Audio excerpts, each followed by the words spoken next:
운전만 하면 오른쪽 종아리가 터질 것 같고 저런 경험 있으신가요? 허리 디스크인가 싶어서 척추 치료만 열심히 받고 계시지는 않으신가요? 증상이 개선되지 않는다면 원인은 허리가 아니라 다리 혈관일 수 있습니다.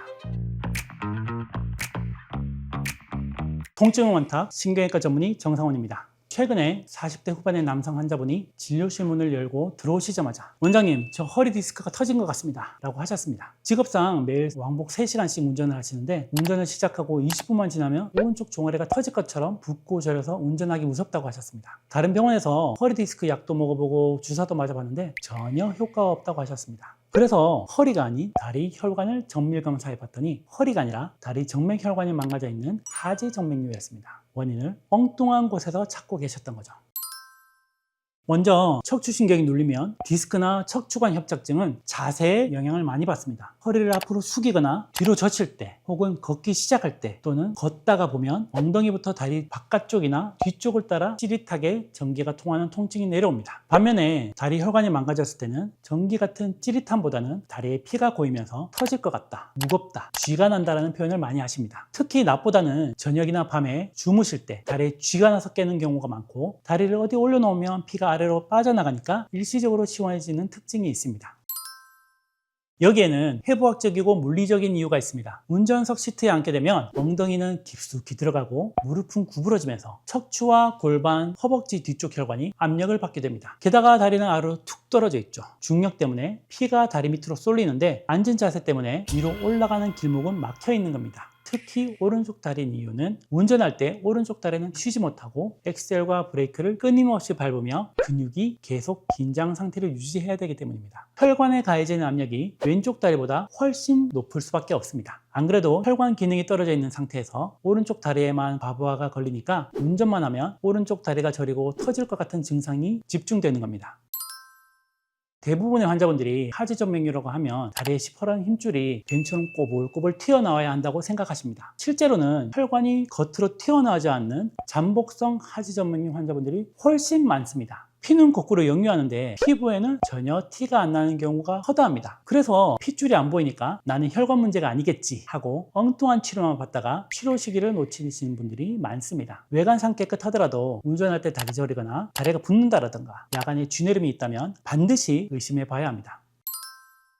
이런 증상으로 병원에 오시게 되면 혈관 도플러 초음파 검사를 받게 됩니다. 모니터를 보면서 다리 속 혈관의 피의 흐름을 실시간으로 확인하는 검사입니다. 동맥은 심장에서 나오는 거니까 내려오고요. 정맥은 다리에서 다시 심장으로 가야 되니까 올라가는 게 정상적인 흐름입니다. 그런데 올라가지 못하고 밑으로 피가 내려오는 걸 우리가 역류한다고 표현합니다. 이것이 보이는지 쉽게 알 수 있습니다. 역류가 심하지 않은 초기라면 의료용 압박 스타킹을 착용하거나 혈액순환 개선 약물 치료로도 충분히 조절이 가능합니다. 하지만 판막이 이미 완전히 망가졌다면 망가진 혈관을 완전하게 폐쇄하여서 피가 다른 혈관으로 돌아서 흐르도록 유도하는 치료를 해야 합니다. 정맥의 역할은 심장으로 피를 다시 보내는 겁니다. 정맥으로 다시 보낸다는 것은 청소의 개념과 똑같습니다. 우리 어릴 때 그 당시에 청소하던 걸 기억해 봅시다. 책상을 다 뒤로 밀고 쓰레기를 모읍니다. 그리고 앞으로 책상을 옮깁니다. 그리고 쓰레기를 모으는데 꼭 한 명씩 모은 쓰레기를 흐트러뜨리는 친구들이 있습니다. 그 친구가 계속 흐트러뜨리면 청소가 10분 만에 끝날 게 20분, 30분 길어지게 됩니다. 하지정맥류, 이 고장난 혈관이 그런 역할을 하는 친구입니다. 그렇기 때문에 이 혈관을 가만히 놔두게 된다면 청소는 영원히 끝나지 않을 수밖에 없습니다. 이 친구를 없애서 정상적인 기능하는 친구들이 제대로 활동을 해야 환자분의 증상이 없어질 수 있습니다. 하지정맥류의 치료의 핵심은 고장난 혈관을 안전하게 폐쇄, 제거를 하여서 건강한 다른 혈관으로 흐르도록 만들어주는 것이 치료의 핵심입니다. 또 여기서 환자분들이 많이 질문하십니다. 원장님, 막아도 돼요? 없애도 돼요? 라고 질문하십니다. 제 대답은 막아야 된다입니다. 아까 말씀드렸듯이 그 친구를 계속 놔두게 되면 청소하기 싫잖아요. 얘가 노는데 내가 왜 청소해야 돼요? 점점 번져서 나도 안 하게 되고 저 친구도 안 하게 되고 모든 친구들이 안 하는 사태가 벌어지게 됩니다. 그렇기 때문에 그렇게 되기 전에 혈관을 없애야 다른 애들이 정상적으로 기능을 할 수 있습니다.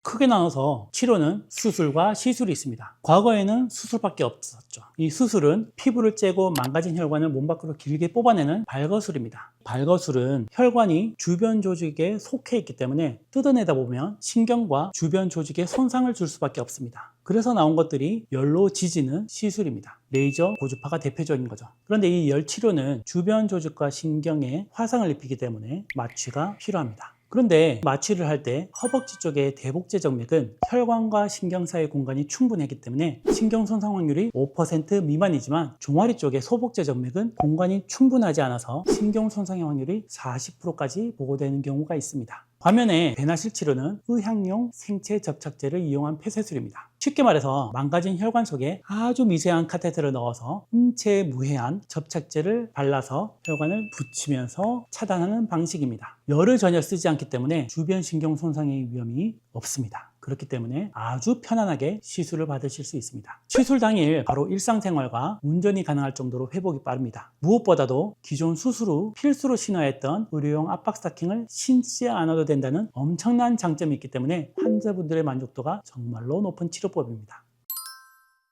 돈 한 푼 안 들이고 운전 중이나 사무실에서 바로 할 수 있는 최고의 운동법 하나를 소개해 드리겠습니다. 다리 정맥의 고인피를 위로 짜올려주는 가장 강력한 펌프는 바로 종아리 근육입니다. 운전 중 신호대기에 걸렸을 때나 의자에 앉아 계실 때 발 뒤꿈치는 바닥에 붙인 채 발가락과 앞꿈치를 최대한 높이 들어올리는 앞꿈치 들기 운동을 해보세요. 종아리 앞쪽과 뒤쪽 근육을 수축 이완하면서 고여있던 혈액을 심장 쪽으로 짜올려줍니다. 반대로 서 계실 때는 뒤꿈치를 들었다 놨다 하는 까치발 운동도 좋습니다. 장시간 운전하실 때는 최소 1시간마다 휴게소에 들려서 다리를 쭉 펴고 발목을 시계 방향 그리고 반시계 방향으로 크게 돌려주는 발목 스트레칭만 해주셔도 아침처럼 개운한 다리를 유지할 수 있습니다. 오늘 영상이 운전할 때 다리 저림으로 고생하셨던 분들께 많은 도움이 되셨기를 바랍니다. 운전을 자주 하거나 다리가 늘 무겁다고 하시는 분들께도 이 영상을 많이 공유해 주세요. 지금까지 통증은 원탑 신경외과 전문의 정상훈이었습니다.